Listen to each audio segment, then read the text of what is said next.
မင်္ဂလာပါပရိသတ်ကြီးရေယခုအစီအစဉ်ကတော့ Grade 10စနစ်ဟောင်း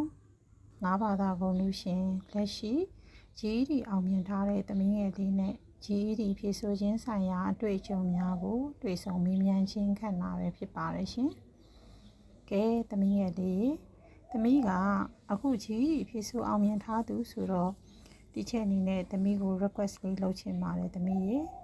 သမီးဖြေဆိုအောင်မြင်ခဲ့တဲ့ GED တွေ့ကြုံလေးတွေကိုအခု GED ဖြေဆိုကြမဲ့ကျောင်းသားကျောင်းသူလေးတွေအတွက်ပြည့်ပြည့်စုံစုံလေးသမီးအနေနဲ့ sharing လေးလုပ်ပေးပါလားသမီးရေဒီချက်အနေနဲ့ request လုပ်ပါမယ် GED က maths ရေ reasoning through language art IL အဲ့ဒါအတူကောက်က IL လို့ခေါ်တာဒါပေမဲ့အင်္ဂလိပ်စာပဲIL ရဲ့ science နဲ့ social ဆိုပြီးတော့၄ဘာသာရှိတယ်maths ကကြော10ရင်းစနစ်ဟောင်းပုံစံလောက်ပဲသူကနည်းနည်းတော့လွယ်တယ်အများကြီးမပါဒါပေမဲ့အပိုပါရဆိုရင်တော့ test တွေတွားတာကြီးပါမယ်ပြီးတော့သူကအကောင့်နဲ့ပိုင်းနဲ့ပါ percentage တွေတွားတာအဲ့ဒါလေးတော့ပါတယ်ကျန်တာကတော့လွယ်ပြီးတော့IL အင်္ဂလိပ်စာကြောသူ reading ပိုင်းကအဓိကပဲစာပိုက်တွေပေးထားပြီးတော့ပါလေကျောင်းကပုံစံနဲ့ရှင်းကြည့်မယ်ဆို read the passage ပုံစံမျိုးပဲသူကစာပိုက်တွေကတော့အရှိကြီးပဲစာပိုက်ဆိုအများဆုံးပါရင်တော့10ပိုက်17ပိုက်အသေးလေးစာပိုက်အသေးလေး10ပိုက်17ပိုက်အနည်းဆုံးပါတယ်အဲ့ဒီစာပိုက်လေးတွေစာပိုက်ဖတ်ပြီးတော့ဖြေရတဲ့ပုံလေးပါတယ်ပြီးတော့ writing ပါတယ် writing ကကြောင့်သူကအဆိုရှေ့သဘောပဲပမာလို့ဆိုရင်တော့ကိုထောက်ခံတဲ့ဘက်ကနေရေးပြီးသူ format နဲ့သူရေးရပါဘောနော်ပြီးတော့ science ကကြောင့်3ပိုင်းပါတယ် life science ရယ် physical science ရယ်ပြီးတော့ art and space ဆိုပြီးတော့3ပိုင်းရှိတယ် life science ကကြောင့်ဘာလို့ပဲ10တန်းပိုင်းကိုသူအင်္ဂလိပ်လိုပြင်ရေးထားတာပဲအဲဆိုဖတ်ရတော့လွယ်ဒီ physical science ကကြောင့်ဒီ chemistry နဲ့ physics နဲ့ပေါင်းတာသူ10တန်းစာပဲနည်းနည်းအပိုထပ်ပါတော့ရှိတယ်လုံးဝမသိရတာကြောင့် art and space အပိုင်းအဲ့ဒါကြောင့်သူကဂျိုတွေကဘလို့ရှိရဲအဲ့လိုကျဲလာတွေကဘလို့လှည့်ပတ်နေရမျိုးတွေမြေစီလာတွေကဘလို့ရှိရဲဆိုတော့အဲ့ဒါမျိုးတွေသူကပထဝီနဲ့နည်းနည်းတော့ဆင်နေအဲ့ဒီ art and space အဲ့ဒီဟာကြီးပါတယ်ပြီးတော့ social study ကကြောင့်ဒီလုံးဝအစ်စ်ပေါ့နော်သူကဒီ American သမိုင်းကြောင်းတွေကိုသင်တာ American ရဲ့သူတို့ရဲ့ဥပဒေစည်းမျဉ်းတွေတမရတွေကဘလို့ရှိရဲအဲ့လိုဟာမျိုးတွေကိုသင်ရပြီးတော့သူတို့ရဲ့စီးပွားရေးတွေဒီပြောအခုစီးပွားရေးနဲ့အရင်ခေတ်တုန်းကစီးပွားရေးပေါ့ပြီးတော့ကိုလိုနီတွေဘလို့နေချဲခဲ့တာမျိုးတွေအဲ့ဒါမျိုးတွေပါတယ် social study ကကြောင့်သူ့ရဲ့အမှတ်ပေးစနစ်ကကြောင့်သူကတဘာသာ200ပေးရဆိုတော့4ဘာသာစုစုပေါင်းအမှတ်800ရရှိအခုကတဘာသာချင်းအောင်မှကကြောင့်145နဲ့အထက်145နေပြီးတော့164ဆိုရင်ကြာ passing score ကိုရိုးရိုးအောင်တယ်လို့သတ်မှတ်တာပေါ့165နဲ့194ကကြာ college ready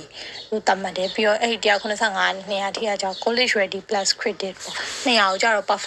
perfect score လို့ခေါ်တယ်ပြီးတော့မေခွန်းပုံစံဆိုရင် math မှာဆိုရင်2ပိုင်းပါတယ်ပထမပိုင်းကကြောင့်သူက formula ရှိမပေးထားဘူးအလွတ်ချတော့တယ်ဒါပေမဲ့အလွတ်ချတော့ဆိုမဲ့လေသူကအဲပေါင်းနှုတ်မြောက်စားတွေကိုပဲပေါင်းနှုတ်မြောက်စားတွေကိုတွက်ခိုင်းတာများတယ်စာကြောင်းတွေခဏန်းတွေအရှိလိုက်ကြည့်ပေးထားပြီးတော့အဲပေါင်းနှုတ်မြောက်စားတွေတွက်ရတာပါတယ်ပြီးတော့သူက formula မပေးထားဆိုတော့ formula မလိုတဲ့မေခွန်းတွေမေးရမယ်အဲ့ဒါကြောင့်သူက10ပုတ်5ပုတ်လောက်မေးတယ်ဒုတိယပိုင်းကျ formula ရှိပေးထားတယ် formula တွေကတင်ချာမှာအကုန်လုံးအလွတ်ကျက်စရာမလိုဥမာgeography ဘိုင်းဆိုရင်စတူရဲ့ area တို့စဝိုင်းရဲ့ area တို့ပြီးတော့စဝိုင်းချမ်းရဲ့ area အဲ့လိုဟာမျိုးတွေကကျက်စရာမလိုသူကအပေါ်က formula ရှိတယ်မှာအကုန်လုံးပေးထားပြီးသားဒုတိယပိုင်းမှာကျတော့သူအဲ့ formula ရှိပေးထားတဲ့ပိုင်းမှာကျတော့သူကစုစုပေါင်းပုတ်40ကျော်လောက်ရှိတယ် math ကကျတော့အပုတ်ပေါင်း46ပုံဝန်းကျင်လောက်ရှိတယ် math ရဲ့အချင်းကကျတော့155မိနစ်ပေါ့ပြီးတော့ I လေးကကြော3ပိုင်းပါတယ်ပတ်ဝိုင်းမှာကြောစာပိုင်း2ပိုင်းပဲပါတယ်စာပိုင်း2ပိုင်းကကြောအရင်တော့မရှိဘူးသူကစာပိုက်ဆိုစာပုတ်ပေါ့စာပုတ်2ပုတ်ပါတယ်တပုတ်မှာအပိုက်ကြီးပေါင်းဆို6ပိုက်9ပိုက်လောက်တော့ရှိတယ်အဲ့ဒါကြောင့်မေးခွန်းကကြော14-15ပုံဝင်ကျင်လောက်တော့ရှိတယ်ပြီးတော့သူကအဲ့ဒါပြီးရတဲ့ချက်ချင်းpart 2သွားတယ် part 2ကကြောသူက writing ပိုင်းပေါ့ခုန external response ဆိုခေါ်တဲ့ writing ပိုင်းသွားတယ်သူကအဲ့ဒီခုနအဆိုအချေပုံစံပဲသူကလည်း45မိနစ်အတွင်းမှာရေးရတယ်45မိနစ်ပြီးသွားတယ်တိုင်းမျိုးဖြတ်ချတာပေါ့ပြီးတော့ခါကြတော့အဲ့ဒီ part 2ပြီးသွားတဲ့ခါကျရင်7 minute break လို့ရတယ်ပေါ့နော်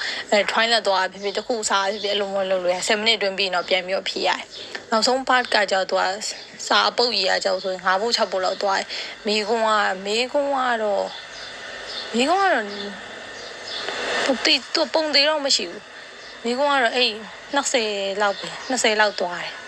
သူကနောက်ဆုံးတစ်ပုတ်မှာကတော့ grammar ပါတယ်စုစုပေါင်းကတော့ဒီ IELTS ဖြည့်ရချင်း2နာရီခွဲနီးပါးလောက်ကြာတယ်